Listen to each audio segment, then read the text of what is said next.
Look at that. That is just glorious. Glorious. Hey yo! Welcome to the wonderful world of Hungry Heath. I am not a classically trained chef. What I am is a self-taught home cook who has studied under several television chefs. I have a PhD from YouTube University and a black belt from Google Food. I try to release 3 to 4 videos every week, and then every Friday, my wife and I go live at 6:30 Central for what we like to call the Friday Night Feast, where we demo a recipe for you, then we sit down and enjoy it, and we chat with everybody. We like to call it our chat and chew. So come join me, and let's start cooking. Now you may have seen one of my other videos where I made a bone broth in my Instant Pot using already cooked bones. Well, in this one, I'm going to use farm fresh bones that I'm going to roast in the oven first and then finish in the Instant Pot. So let's get everything together and I'll show you how we're going to do it. So the bones I'm using come from a local family farm just north of us. So I'm going to lay them out on my cookie sheet. Get them nice and spaced evenly so everything fits in the oven correctly. And then, I happened to be at H-E-B earlier this morning and I saw this guy. I figured, why not throw it in there too? Now what we want to do is start by seasoning these with equal parts salt, pepper, and garlic.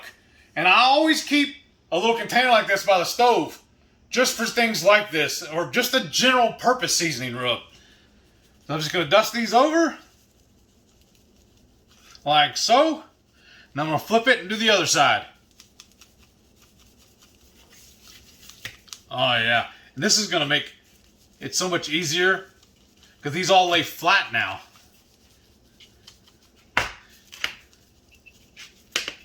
Now I already have my oven preset to 425. So I'm going to slip this in there and let it go for about 30 minutes and then I'll check on it. We'll see y'all in a second. Ooh, you can feel that. And I like to push it all the way to the back. So let's check on those bones. Oh, I love that. Face full of heat. Oh, they look beautiful. Zoom in on that.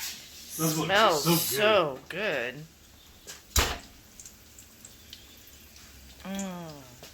Look at all that melted fat, juices. Now I'm going to take my tongs, set this off in the Instant Pot, and I'll pick up the pan and pour that off into it as well.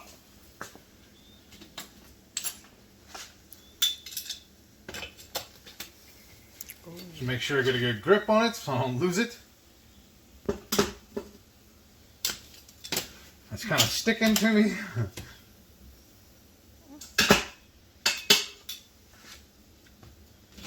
Oh, look at that guy. Look at all that bone marrow. That's going to be so good. So I got all the bones into my Instant Pot. Now I'm going to grab that cookie sheet without making a mess. I'm going to drizzle all these juices into it.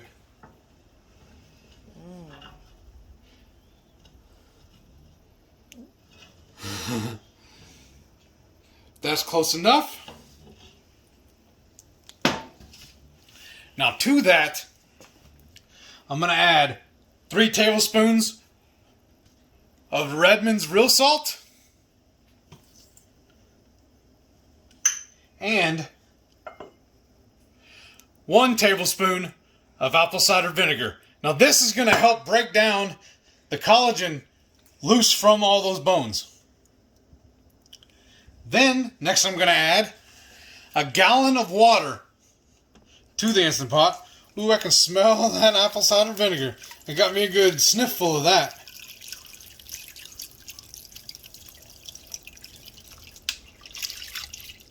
I don't want to pour too fast and splash everything.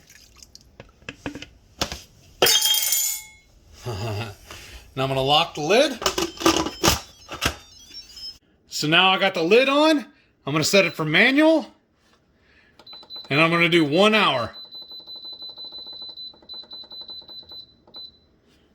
And we'll check on it in a little bit. So it's been a little over an hour. And now our broth is ready to be jarred up. So what I do is just take my ladle. I got this fancy little funnel for my jars. And I just do a ladle at a time. And once I get about halfway down, I'll pick up the pot and just pour it. It seems like that's a lot easier. I just don't want to make a mess doing all of this at once. It's a little time consuming, but it's a lot easier than cleaning up a mess later.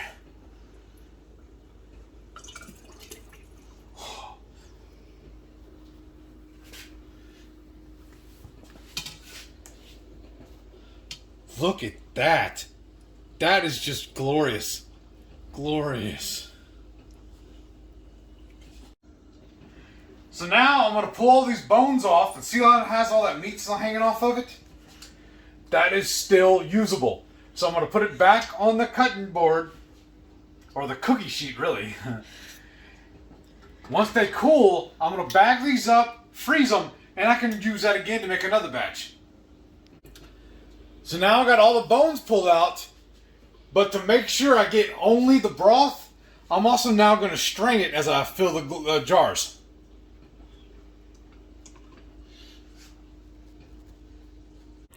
So this yielded us 3 large jars and a small little one, or part of a little one. And then I have 2 cups already set aside for another recipe we're fixing to start cooking here in a little bit. So now I'll put those jars of the broth into the fridge, and I always flip it upside down and make sure your lid's on secure. And then when the fat starts rendering, it'll go to the bottom of that jar. And then when you flip it over, you can just pour it out easier. But that's it.